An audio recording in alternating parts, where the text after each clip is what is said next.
ความสบายดีอาจารย์ซื้อฮัสดีแก่วิไลเป็นนักศึกษาการแพทย์ปีหนึ่งวันนี้จะมาสาธิตการแยทอกับเพาะก็จะเป็นแยกับเพาะเขาจะมาศึกษาของมูลคนเจ็บก่อน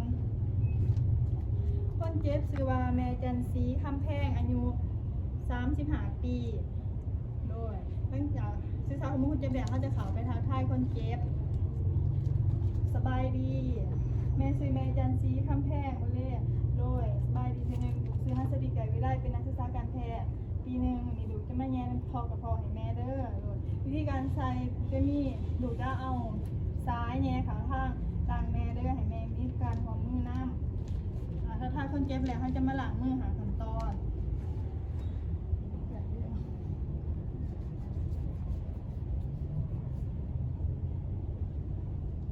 ล้างมือหาขั้นตอนแรกเขาจะมาเกี่ยมอุปกรณ์เขาจะมีผ้าห้องกันเปื้อนแฉลงสเตย์ถ้ามาทัว2 อันมีซัมลีมีกอมแปดมีเจลมีทิชชู่มี NSS มีทงมือแล้วก็ซ้ายแหน่มีแป้งเสือบมีแมสโดยเตรียมอุปกรณ์ใส่แป้งเสือซัมลีให้จะเห็นซัมลีเขียวซัมลีแห้ง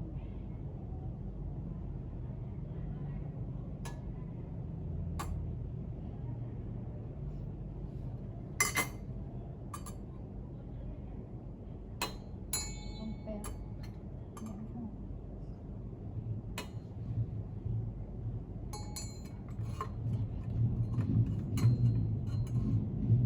จะใส่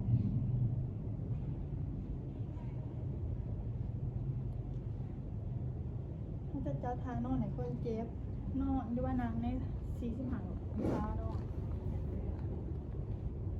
เขาจะใส่ผ้าห้องกันเปื้อนผ้าห้องบริเวณหน้าหรือของคนเจ็บ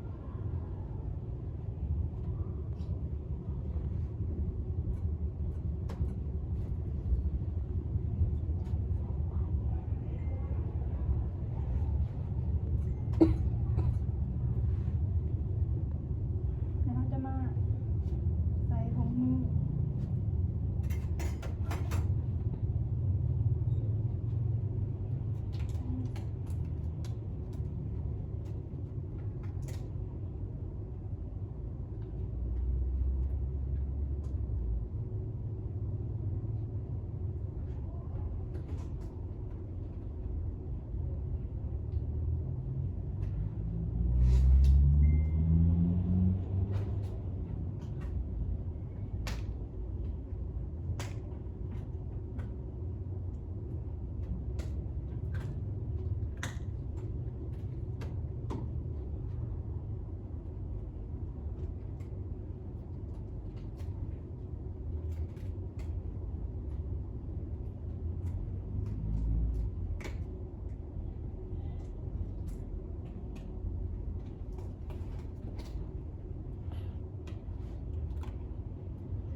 ถุงมือเนี่ยเขาจะมาทำความสะอาดแล้ว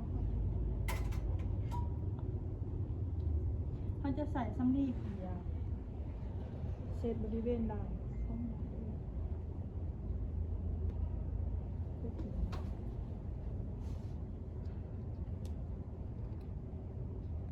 เสร็จเดี๋ยวจะทิ้งไม่ต้องเสร็จมือเรียนปากคนเจ็บนะ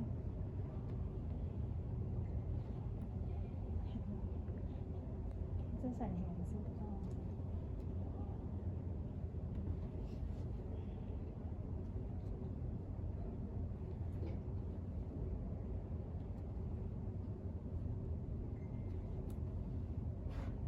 ถ้าจะกวดเบิงร่างของคนเจ็บว่ามีตีนบอมีเหลือดเมื่อมียังบอกถ้ามีเขาจะเปลี่ยนเบื้องเนาะเขาจะมาเหลือซ้ายแห่งคือตามอายุตามขนาดเนาะ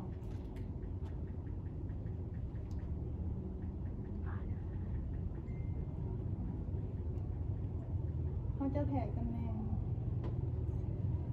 ตั้งแต่ปีกดังหาติงหูแต่ติงหูหาหลินปีแล้วเขาจะไม้ไว้ จะทาวัสลีนบริเวณปลาย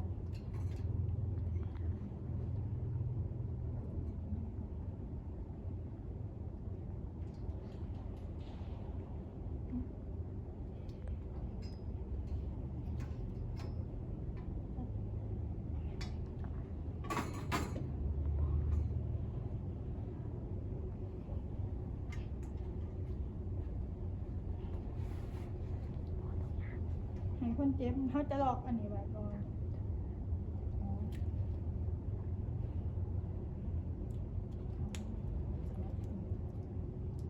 เขาจะให้คนเจ็บเงยหนาขึ้นเขาจะค่อย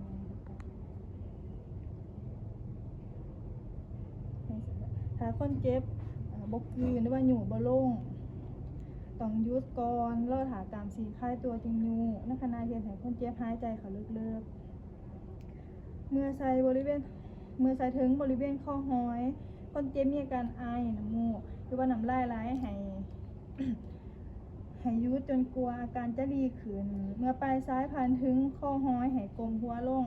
น้อยนึงแล้วก็ช่วยอยู่พร้อมกับนับสายตามจังหวะการกลืนให้ถึงตำแหน่งเมื่อพบว่าคนเจ็บมีอาการกระวนกระวายเนื่องจากหายใจยากห้องมีอาการกำแดดหรือว่ามีสารอาหารฝงอยู่ผงปากให้ดึงออกทันทีเมื่อใช้ถึงตำแหน่งแล้วให้ทดลองคือใช้ถึงตำแหน่งแล้วใส่กระบอกสีล่งเอา50 ml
ใส่ซ้ายใส่รถปิดก็สอง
ถ้าจะ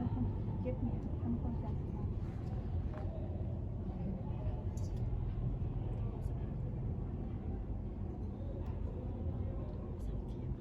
ถ้าจะสังเกตเบิ่งหลังนี่นะถ้าจะทำความสะอาด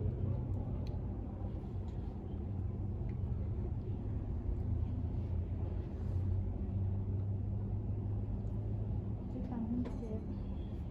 เขาจะจัดทาให้คนเจ็บนอนลงนอนเพราะว่าคนเจ็บบนนี่สติเนี่ย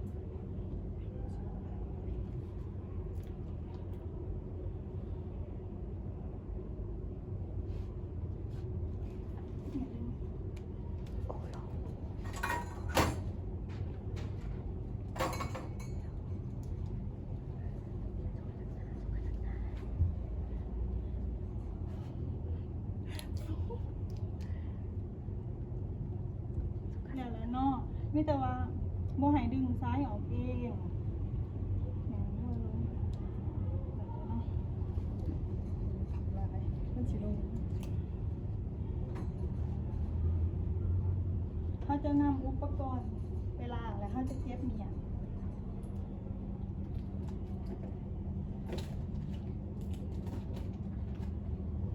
ล้างหน้าของเขาแล้วเขาจะมาบันทึก